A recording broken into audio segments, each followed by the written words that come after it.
70여 년 업력의 코스피 상장사 대원제약이 가족 경영의 한계에서 벗어나지 못하고 있습니다. 코스피 상장사 지위에 부합하지 않은 지배구조가 지속되고 있으며 이를 견제할 기구 또한 전무하다는 지적입니다. 2023년 3분기 기준 대원제약의 이사회는 총 6인으로 구성되어 있습니다. 대원제약을 세운 고 백부현 창업주의 장남 백승호 회장과 차남 백승열 부회장, 그리고 1984년생의 백조나단 인 사장 등 3인이 사내이사입니다. 미국 시민권자로 알려진 백조나단 인 사장은 백승호 회장의 장남으로 한국 이름은 백인환으로 알려졌습니다. 2011년 대원제약에 입사한 뒤 마케팅 부문 커리어를 쌓아 지난해 사장에까지 올랐습니다. 전형적인 가족 경영의 모습으로 이들 3인 사내이사 체제를 통해 수십 년째 지속되어 온 백승호 백승열 형제 경영에 이어 오너 3세 체제 준비까지 엿볼 수 있습니다. 증권업계에서는 이 같은 가족 경영이 대원제약 지배구조의 취약성, 불투명성 등을 높이는 요소로 자주 지적되고 있습니다. 단적인 예로 고 백부현 창업주의 부인이자 백승호 백승열 형제의 모친인 김정희 여사의 이사회 장기 참여가 있습니다. 대원제약의 사업보고서에 따르면 김 여사는 2020년까지 3년 임기에 이사직을 무려 8차례나 연임했습니다. 80대의 고령에도 불구하고 업무 자문이라는 명목으로 과도하게 오래 자리만 차지한 셈이라는 지적이 잇따랐습니다. 김 여사는 2021년 3월이 돼서야 임기 만료로 이사직에서 내려왔습니다.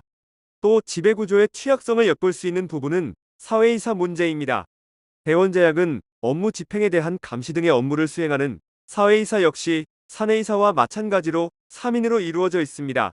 사내이사와 사회이사 수를 감안하며 어느 정도 이사회의 균형이 맞춰진 걸로 보입니다.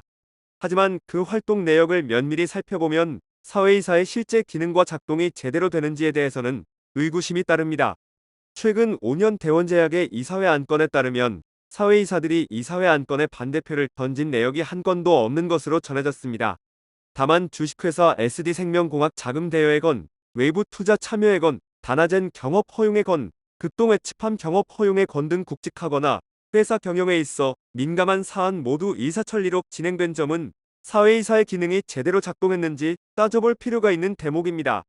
SD생명공학 투자 경우 대원제약이 400억 원을 들여 SD생명공학의 지분 8천만 주를 취득해 최대 주주에 올랐습니다.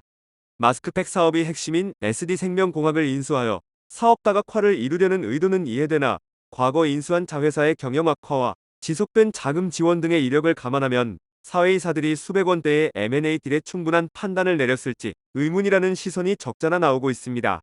사회이사들의 역할에 대한 비판에 대해 대원제약 관계자는 반대를 던질 만한 의견이 없었으며 사회이사들의 개별적인 의중들을 알기 어렵다고 밝혔습니다.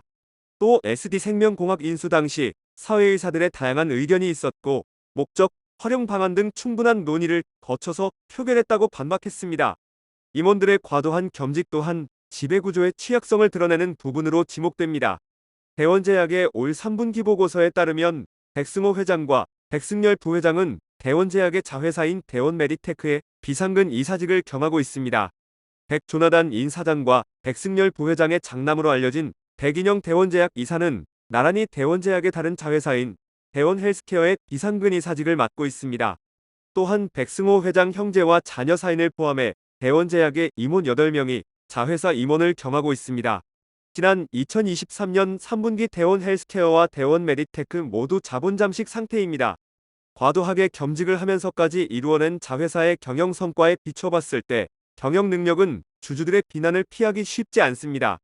대원제약 관계자는 오너들의 과도한 겸직에도 불구하고 경영성과 부진에 대한 시장의 비판에 대해 효율적인 의사결정을 위해 겸직을 하고 있다며 기업 인수 이후 시간이 얼마 경과되지 않은 점, 인수 절차가 모두 종료되지 않은 점이 있다고 말했습니다. 이어 열심히 하려고 하고 있고 다각도로 노력하고 있다고 덧붙였습니다.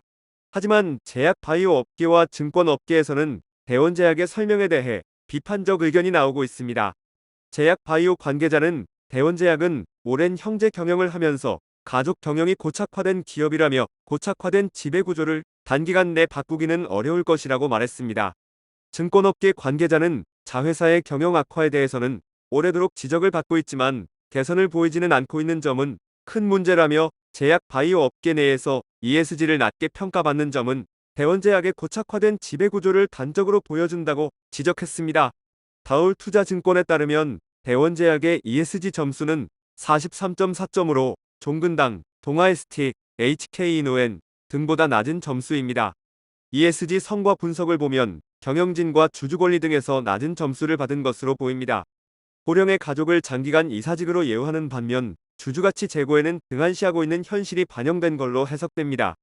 주주 경영진 등과 더불어 지배구조의 큰 축을 이루는 사회이사의 기능이 미흡한 사실 또한 확연히 드러나는 대목입니다.